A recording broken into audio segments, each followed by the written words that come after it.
Sveiki draugai, šiuo metu pasaulyje vyksta labai daug įdomių reiškinių, pradedant įvairiomis stichijos ir baigiant įvairių objektų fiksavimu, turiuomenyje net pažintų objektų. Vienas toks įvykis užfiksuotas nesenai Meksikoje.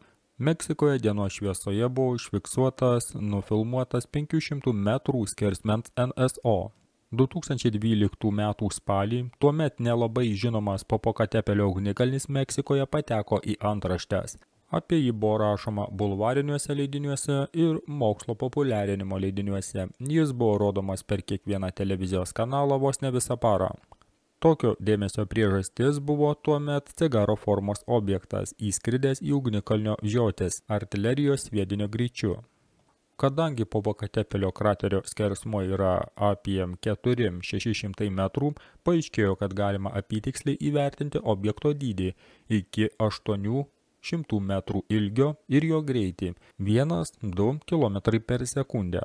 Nuo to laiko praėjo daug laiko ir skaitmeniniame pasaulyje daug kas pasikeitė. Visų pirma, Popocatepelį nuolat stebi kelios internetinės kameros, kurios ten viską mato. Įspūdingiausias stebėjimas buvo atliktas 2021 metų gruodį, kai iš ugnikalnio išskrido iki 30 NSO armada. Įrenginiai buvo identiški ir kiekvienas jų buvo antrojo pasaulinio karo povandeninio laivo dydžio, tai yra 70 metrų ilgio.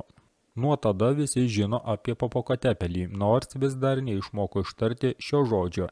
Ir tai nėra gerai, nes dabar šalys ir žmonės turės išmokti naują nuostabų meksikietišką žodį – Citlal-Tepetlis. Citlal-Tepetlis, Orizaba.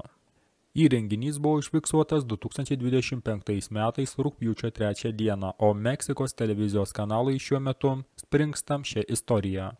Citlal-Tepetlis dar žinomas kaip Pico de Orizaba ugnikalnis, tiesiog Orizaba yra antra pagal aukštį ugnikalnio viršūnė pasaulyje po Kilimandžaro kalno. Todėl nenuostabu, kad broliai, apie kuriuos galvojame, ją pasirinko savo baze. Stebina tik tai, kad vaikinai nebesislapsto ir įžūliai kaba virš ugnikalnio dienos šviesoje. Orizabos kraterio skersmuo yra apie 500 metrų. Jei prie to pridėsime 200–300 metrų storio sieneles, tai viršūnės skersmuo bus apie 1 kilometrą, o šios sferos skersmuo apie 500 metrų. Esame daug kartų matę 1–2 metrų skersmens metalinius rutulius, bet čia, matyt, broliai, apie kuriuos kalbama, gavo kažkokią naują divizijos įrangą. Kodėl jie ją gavo, net nežinome, bet sekame įvykių raidą. Taigi nauja informacija apie objektą 3I Atlas, kuris juda į Saulės sistemą. Astronomai išsiuntė atnaujintą informaciją apie tarpžvaigždinį objektą 3I Atlas. Sąmokslo teorijų tinklaraštis toliau stebi informaciją pasirodančią apie paslaptingą kosminį objektą 3I Atlas, kurį mokslininkai laiko kometa planeta, o ufologai didžiuliu erdvėlaiviu atskridančiu į Saulės sistemą iš tolimų kraštų. Gal tiksliau jau atskridusiu į Saulės sistemą. Kaip visada, tokiais atvejais informacijos šią temą trūkumas sukėlė daugybę teorijų. Taigi vienas tokių teoretikų teigiam gavęs slaptą Pentagono dokumentą, kuriame teigiama, kad generolai užmezgė radio ryšį su proto broliais. Tiesioginę, taip sakant, telegrafo liniją. Jie keičiasi Morzės kodo pasiklausimais ir nuorodomis į OnlyFans. Sprendžiant iš vyro fizionomijos, Amerikos psichiatrai jau verkė choru, bet čia archyv pasirodė 3 oficialų straipsniai ir juos perskaitę priėjome išvados, kad autoriai taip pat iš tikrųjų yra psichiatrų klientai, nors ten byla nėra tokia opi. Naujoji 3I Atlas nuotrauka yra vidutiniška, bet neįspūdinga ir tai suprantama. Nuotraukai buvo naudojamas senovinis Hubble'o teleskopas ir tai savaime keista. Jei tikėti oficialią informaciją, tai 3I Atlas yra labai retas svečias. Per 100-metį jų buvo tik 2, o šis jau 3. Tokiems svečiams garsūs astronomai turėjo rasti laiko visose teleskopuose. Tačiau dėl kažkokių priežasčių jie rado laiko tik Hubble'o teleskopui, nors jis nėra skirtas kometoms stebėti. Taip pat buvo ir antras teleskopas Swift teleskopas, kuris yra dar didesnė nesąmonė. Swift taip pat nėra naujas teleskopas, jam jau 20 metų ir jis skirtas gama spindulių pliūpsniams stebėti. Žiūrėti juo kometą yra tas pats, kas žiūrėti nuogas merginas paplūdimyje su nivelyru ar teodolitu.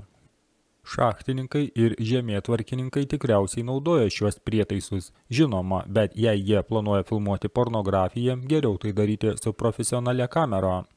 Taigi, šiais teleskopais gavome kažkokią mėgėjišką nuotrauką, kurioje patys astronomai nieko negalėjo įžiūrėti ir net susitarti dėl dydžių.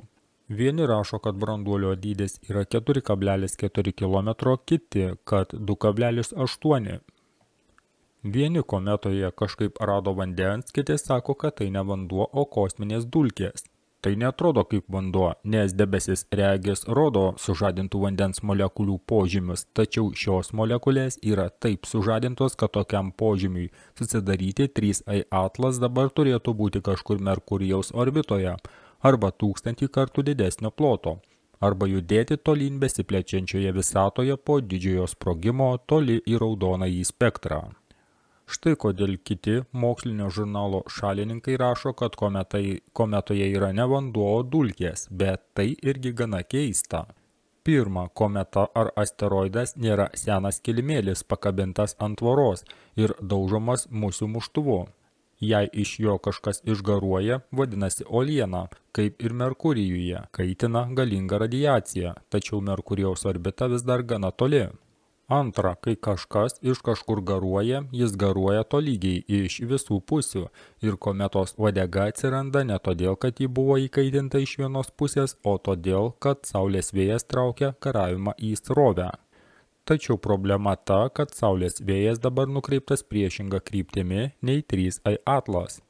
Paveikslėlyje aukščiau saulė yra viršutinėme dešiniajame kampe, todėl uodega turėtų susidaryti apatinėme kairiajame kampe, bet ten viskas yra visiškai priešingai.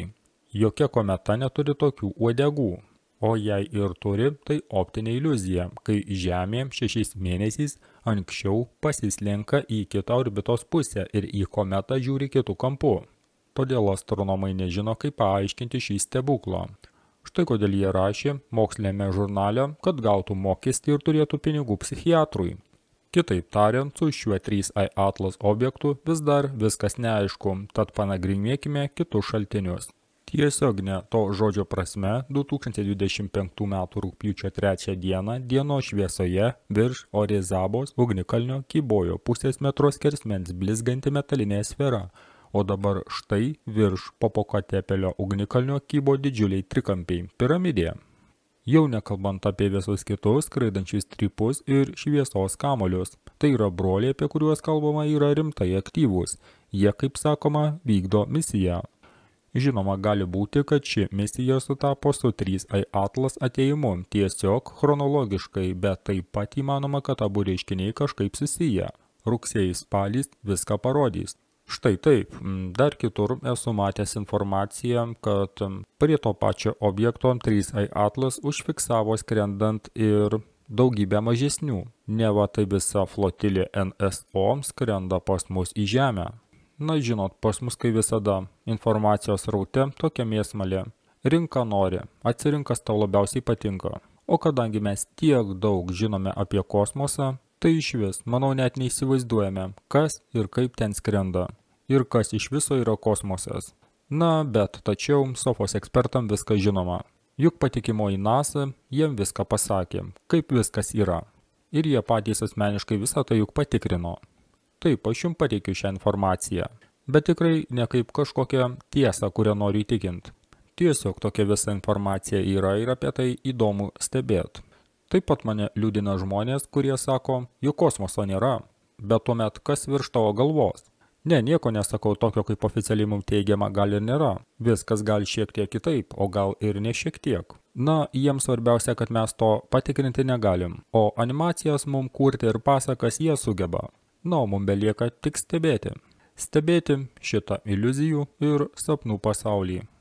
Tikrovę. Tai ir darom, kas galim.